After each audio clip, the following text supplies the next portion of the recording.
प्रधानमंत्री मित्सोताकीस और उनके डेलीगेशन का भारत में स्वागत करते हुए मुझे बहुत खुशी हो रही है। पिछले वर्ष मेरी ग्रीस यात्रा के बाद उनकी यह भारत यात्रा दोनों देशों के बीच मजबूत होती स्ट्रैटेजिक पार्टनरशिप का संकेत है और 16 वर्षों के बाद, इतना बड़ा अंतराल के बाद ग्रीस के प्रधानमंत्री का भारत आना अपने आप में एक ऐतिहासिक अवसर है। फ्रेंड्स, हमारी आज की चर्चाएं बहुत ही सार्थक ऐतिहासिक अवसर है। फ्रेंड्स, हमारी आज की चर्चाएं बहुत ही सार्थक और उपयोगी रही। यह प्रसन्नता का विषय है कि हम 2030 तक द्विपक्षीय व्यापार को 2 गुना करने के लक्ष्य की ओर तेजी से अग्रसर है।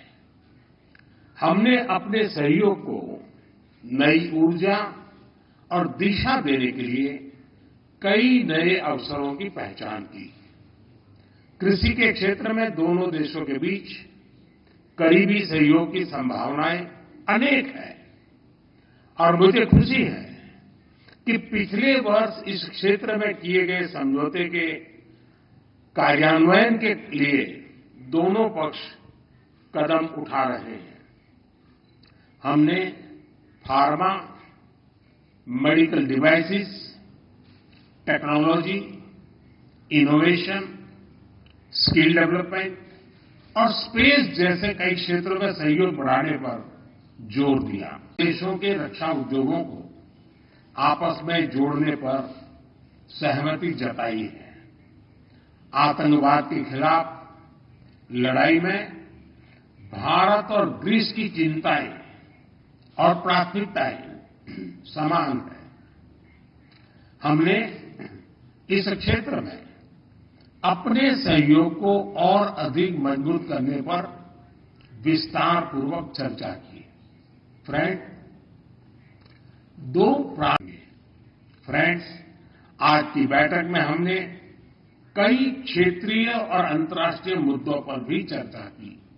हम सहमत हैं कि सभी विवादों और तनावों का समाधान डायलॉग और डिप्लोमेसी के माध्यम से ही किया जाना चाहिए। हम इंडो पैसिफिक में ग्रीस की सक्रिय भागीदारी और सकारात्मक भूमिका का स्वागत करते हैं। यह खुशी का विषय है कि ग्रीस ने इंडो पैसिफिक ओशन इनिशिएटिव से जुड़ने का निर्णय लिया है। पूर्वी मेडिटरेनियन क्षेत्र में भी सहयोग के लिए सहमति बनी है।